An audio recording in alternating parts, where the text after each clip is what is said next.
What's up, everybody, and welcome back to another exuberating episode of Lockdown 23-1. Not only do we talk about all things prison and crime related, but we also learn big words over here. What other YouTube channel teaches you big words? I think that is a for sure sign that you need to hit that like, subscribe, and notification bell before you leave.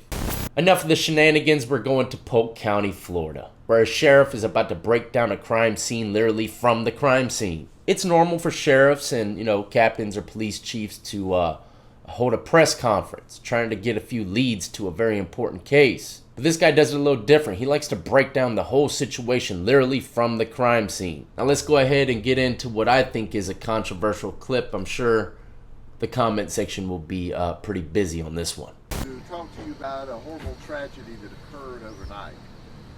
And it was about 9:40 p.m. that this young man, who is our victim, named Tiger Taguri, only 17 years of age.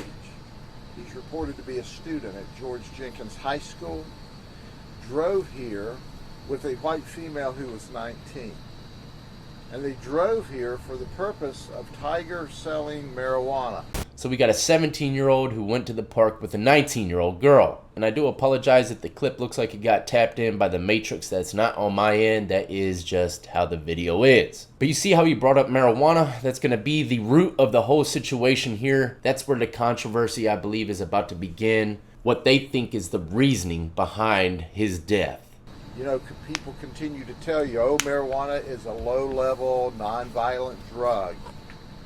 Well, let me tell you once again, y'all don't have to call me a prophet, but that low-level, non-violent drug got this 17-year-old high school kid murdered last night. And here's how it happened.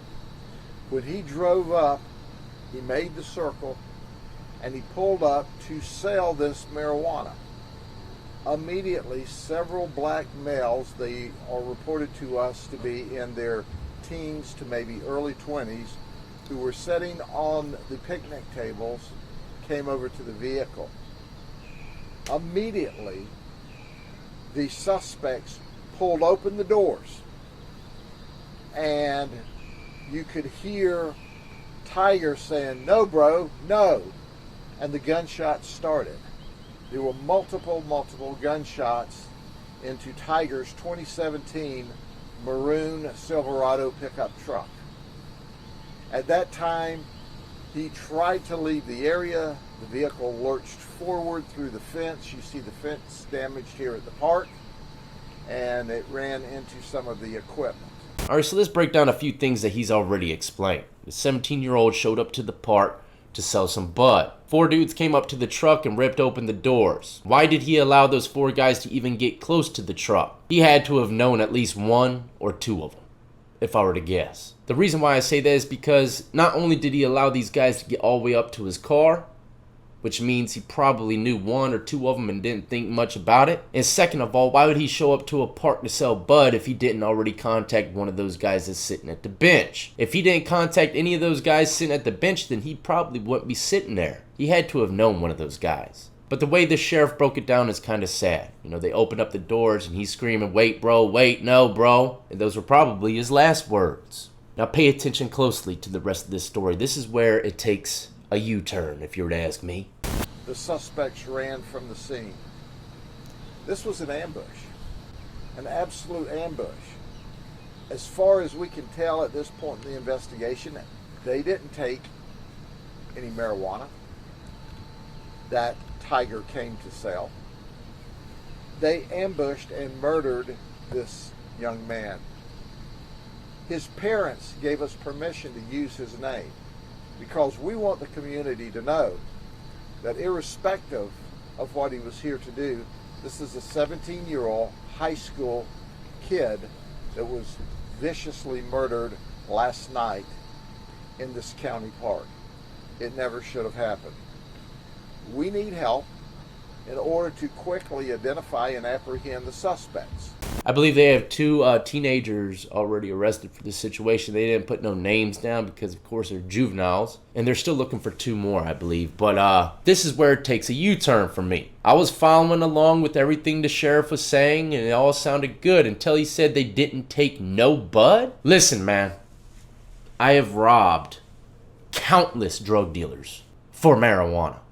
And shit hit the fan in a few of them. But you best believe if I came there for the marijuana, I'm leaving with the marijuana. For these guys to have ambushed this kid, shot him dead right there on the spot, and not do what the sheriff thinks they came to do, which was rob him of his weed or buy weed. They weren't trying to get no weed, if you were to ask me. I just can't see someone doing all that stuff to get some bud and not even walk away with it. I mean, the only reason I could possibly think on why these guys didn't take the bud is because maybe they got spooked. They didn't think dude was going to give them such a fight back. They ended up shooting the guy, and it's so loud. You know, gunshots can be loud, especially at night in a park in a nice neighborhood. I don't know if this is a nice neighborhood, but it could be. But when them damn gunshots ring out, everybody wakes up. They could have got spooked and said, you know what, we just got to get away, make sure we don't get caught for this damn murder we weren't even planning on doing. That's literally the only way that I can think of on why these guys didn't take the marijuana. But at the same time, 4 dudes could have easily ambushed this guy without shooting him,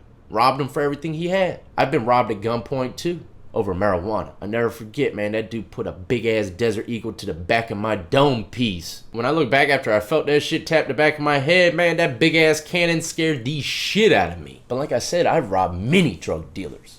They always give it up, and I always left with what I needed to get. If gunshots went off, possibly I would have left without getting what I needed to get. Let me talk to the suspects for just a second.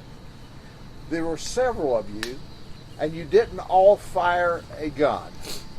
So let me ask those of you who didn't fire a gun. Listen up. Do you eventually want to be a witness to a first-degree murder, or do you want to be a co-defendant to a first-degree murder? That's the choice you have. If you were to ask me, that's a trick up at least. There's going to be one guy that might get a good deal, but for the most part, if there was a group of dudes, 2 of them shot, 3 of them didn't, I would say probably the first person to call the cops and drops dime is the only guy that's going to get a time cut. But that's how they get these individuals. Scare tactics. Me, if I was on the other end and I was the person that committed the crime, I would say to myself, this dude ain't got nothing. He's in a press conference right now pretty much begging people to come up with anything because they ain't got nothing. But like I said, they eventually did get something. 2 people got arrested, and I'm not sure about the other guys. I'm sure that's coming soon. But this is a really good tactic to get some information. This usually happens in a detective's office. When you're being questioned and stuff like that, detective will come up to you and say the same stuff he's saying to you now. Look, do you want to be a co-D or do you want to be a witness to this murder? Which one? Tell me what happened. What we want to know today is who did this. And the sooner we get these men off the street, the better. We suspect that they are in the same age range as Tiger. We also know that they still have guns, and obviously they're very dangerous. That I can completely agree with. Young guys that are part of gang organizations, yes, go read the article, that's what they're assuming. They just committed a murder, and they still got guns. They're dangerous as fuck. Because there's nothing else to lose. They've already committed the most dangerous crime you could possibly commit. Murder. I mean, shit, in Florida, you can get the damn needle, right? The chair. We are willing to put up $5,000 cash through Crime Stoppers. You don't want to get personally involved, you're scared, you heard something, just give us some information that leads to the arrest of these murderers, these cold-blooded murderers, and you get $5,000 cash. We never know who you are at the sheriff's office. You never have to testify. Crime Stoppers is a totally different operation. They'll give you a code number. You can go down to a local bank, go through the drive-through, give them the code number. You get the cash. We get the murderers in jail sooner rather than later. And don't forget about that Big Mac meal. You're definitely going to get one of those. But look, 5 stacks with any piece of information. I have never, ever in my life witnessed anybody get that money. Please, anybody who has gotten money for information like this, let me know. Because I have never heard of anybody getting that damn reward money for people getting caught. I mean, how can you honestly prove that the information that you gave them caused the arrests? The officers could say anything as to why they caught them. They could say it was all because of them, not because of what the person said that wants the money. I don't know. That's just how I've always looked at these damn cash rewards for turning people in. I have never witnessed or heard anybody's story saying, yeah, I got 20K from that jank. Let me say this again. We know the people that are responsible for this murder will see some of these broadcasts. All of you didn't shoot. You can be a witness, or you could be a co-defendant in a first-degree murder that will get you in prison the rest of your life. That choice is yours today. But if you run and hide and don't cooperate, you too will get a first-degree murder charge. Hey, that's scary, ain't it? I know one of them kids called the police instantly. And just to rewind it a bit, he also said you don't have to come in and testify. You don't have to come in and take the stand or nothing. That's wild to think that a person with information on a murder doesn't even have to take the stand. If I was the defendant in this case and someone made a testimony and they're not even taking a stand for my lawyer to cross-examine, that's scary, man. Because anybody could say anything, right? So, anyone who has any information, please send it to us as quickly as possible. Are there any other questions? You said several men were involved in this shooting. Do you have a 4 or 5? Do you have a more specific number? Several young black males. It's described to us as their late teens, early 20s. They were sitting on the bench. They all left the bench as the vehicle arrived. Ostensibly, he thought, to purchase marijuana from him. Turns out, they immediately pulled open the doors and massacred him. Shot many times. It was a horrible scene out here. We need to find out. We need to find out who it was that murdered this high school kid. You know, people hear these stories all the time, right? But just imagine the police that have to come up to the scene and see this stuff. They see this stuff all the time. Dead bodies just popping up everywhere, and they take them away before us, the public, can usually see them. Which is good, because I don't really want to see no dead bodies on a regular basis, but at the same time, it hides the reality of life to a lot of people. Yeah, you can make press conferences like this, but it ain't nothing like walking up onto a crime scene and seeing the gruesome ass shit that took place. That's probably why I'm so infatuated with videos that are really graphic. You know, because that's the reality of life. There's a lot of gruesome ass shit going on. At this point in time in the investigation, we know that he's dead. The 19-year-old female, who we can identify, is alive and well. She was probably in the passenger seat. And you know, if I was the police, I'd probably be questioning her more than anyone, or at least checking her phone records, all that stuff, because it sounds shady as hell. That girl could have possibly set him up, and for anybody out there that thinks that that would never happen, come on. Do you know how many times I've had a female set people up for me? Countless times. Don't say that shit don't happen. I'm here to tell you it does. I'm not saying that she did. I'm just saying, you know, shit like that happens. But it makes more sense to me now why they opened up the doors. Maybe they opened up the doors because they didn't want to shoot an innocent bystander. They wanted direct shots on him. Maybe they knew there was a female in the car before he even showed up. And they said, you know what, we can't just shoot in the car like we thought we were going to do.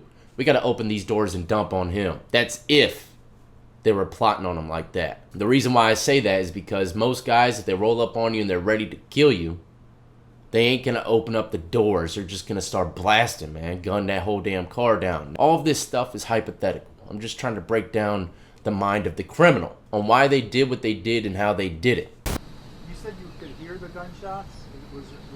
Were they on the phone with 911? They were not on the phone with 911 at the time. We saw multiple gunshots from the scene here. We also have witnesses in the neighborhood. There's some witnesses that are working with us and giving us all the information that they can. And at the end of the day, we're going to solve this. It's whether we solve it sooner rather than later. So we can solve it with your help. You can get the $5,000, or you can stand back and end up the suspect in attempted first-degree murder. But what's strange about it, this is a very quiet community. This is a wonderful community. It's safe, it's secure, they got a really cool park here. We have very little problem, almost non-existent, in this particular community. And then this erupts in the middle of the night. So that's why we know someone in this community can help us. They can make $5,000. They saw someone run from the scene. They saw a vehicle leave the scene. They saw and have the missing link to this chain that we're putting together today. They seen someone run from the scene, and they seen someone drive from the scene. So that means probably the one that ran from the scene lives close to the park, if I were to guess. Do you concur? Why else wouldn't he have gotten in the car? And if I were to guess again, he was probably the one to set it up.